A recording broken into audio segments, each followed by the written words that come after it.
Hey, what's going on, guys? Welcome back to BMT's Off Grid Survival. I just want to say one of the most, I guess I can't say the most distracting things about doing this, is probably family members who just don't understand. Ones that's, I got a lot of family members, they're scared of everything, bugs and people are so used to modern day conveniences, microwaves, and just, I guess that's cool. But the way I figure it, most of these things just came about, modern day conveniences.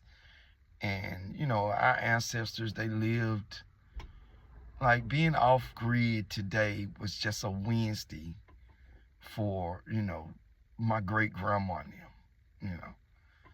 And you got, I have family members that I guess they think I'm crazy for doing this, and they call me, "You okay? Everything all right? You gonna make it?"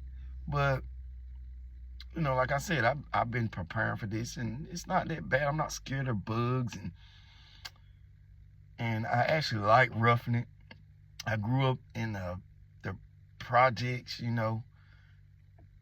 It's been a long time, but even back then, I'm 50 now. Even back then, it wasn't as convenient as it is now. And it's just nice to experience the thing, just to kind of get in touch with nature and kind of have a experience, kind of, well, not as much as ancestors, but a little bit closer. I can't say I'm I'm I'm back to that level, but they survived. So I kind of feel like a wuss complaining about being inside with propane heat and solar panels and electricity, because I remember I had an aunt, she had well water and a outhouse. So I'm that old.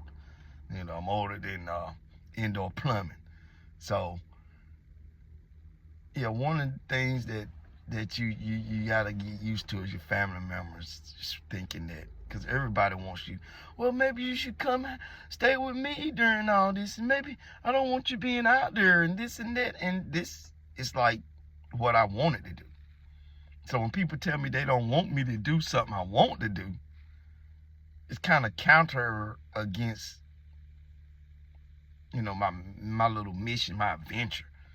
It's not like I just lost everything and I'm sleeping in a ditch on the side of the road. I got my own land and my camper out there and everything.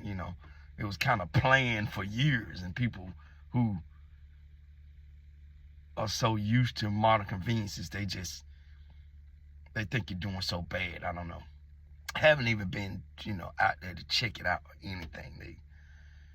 It's like, people worry about wild animals like, squirrels with rabies and stuff. Just what about the squirrels? What about the vicious? And it's not like I'm in North Carolina. I'm not in the Amazon, deep in the Amazon. There's nothing really. I've been walking in North Carolina and walking in the woods, and then nothing ever attacked me. I've been attacked by more people than I have wild animals. And in this area, I think the worst, I'm not even calling it the worst, the biggest thing is probably a black bear, but I ain't never seen one. You hear more about people attacking people than black bears. I think they keep away from us. They know that we crazy. Yeah, I have seen, black bears, usually they stay away from people, and maybe if you find a mother with some cubs, maybe. But I really don't hear too much about them. I think they pretty much stay away, and they're kind of docile, and they probably in the woods watching us, and like, these are some dangerous animals. So they probably stay. We the wild animals compared to them. So I think they stay away. And most animals, they come out at night, nocturnal, because they know the most dangerous animals, people. They know we are inside, so they can come out and live in peace without us, disturbing them. So, I mean, I haven't been attacked by anything wild, and I'm 50 years old, so I'm not really worried about that. And like I said, I like roughing it. I like this. I never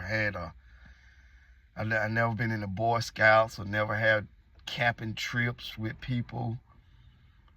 But I did get trapped in hurricanes, and that's kind of what made me a prepper, I guess.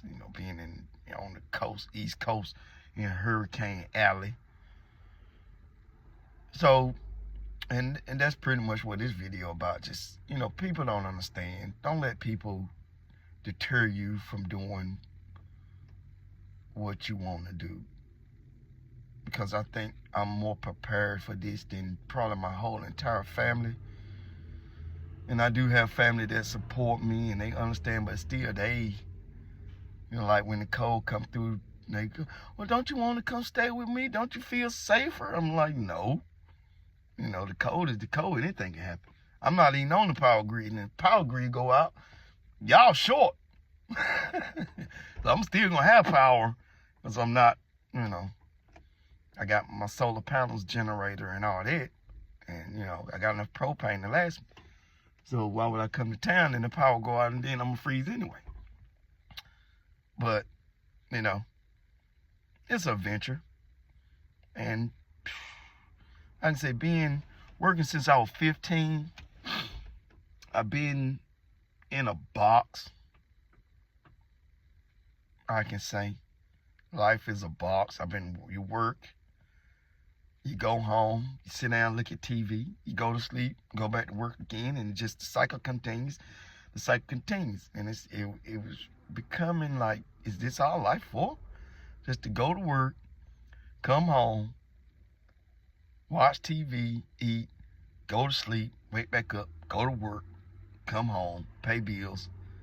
And, it got to the point where I just started buying stuff just to make myself feel better because you got to buy a whole bunch of junk. Just, you got money in your pocket, just buy something. I bought a PlayStation. It was a PlayStation 5, and I don't even use the thing now. It's just sitting there collecting dust, and I use it to play DVDs. So it's like you end up buying a whole bunch of junk just to make yourself feel better about working so much. And my job was retail, and it's like every day that's fun for everybody else was a hard work day for me, because people don't understand, Christmas, everybody's having fun, you at work, and Thanksgiving, when everybody's out there having fun, you at work. Labor Day, hey, everybody cooking out, you at work. Easter, all days, weekends, that's when all retail make their money. So that's when retail workers are working the hardest. And even during snowstorms or hurricanes, that's when retail workers got to work the hardest. So I'm done with that life. And people are like, why don't you go back to your old job? No, I'd rather do this. I don't want to get old and the only stories I got to tell is about them days at work. Because, my bills weren't serious, but the overtime kept coming. I'm like, bro, I don't even want it. But it's just hard. It was a hard thing. I actually was a butcher, and, that's hard. Don't have many butchers, so if one doesn't come to work or get sick, you just can't call somebody in that cut meat, or you just can't go on the street and, hey, you want to cut meat? You got to be trained. So the labor force was kind of tight, and finding help was kind of tight, and you had to be there. But anyway, I appreciate y'all joining. Make sure you like, subscribe, and share. And leave in the comments down the bottom, I know y'all guys from up north, y'all ain't worried about it. This is child's play to you. But I appreciate y'all joining. Anyway, thanks for joining the adventure, and I'll see you guys later.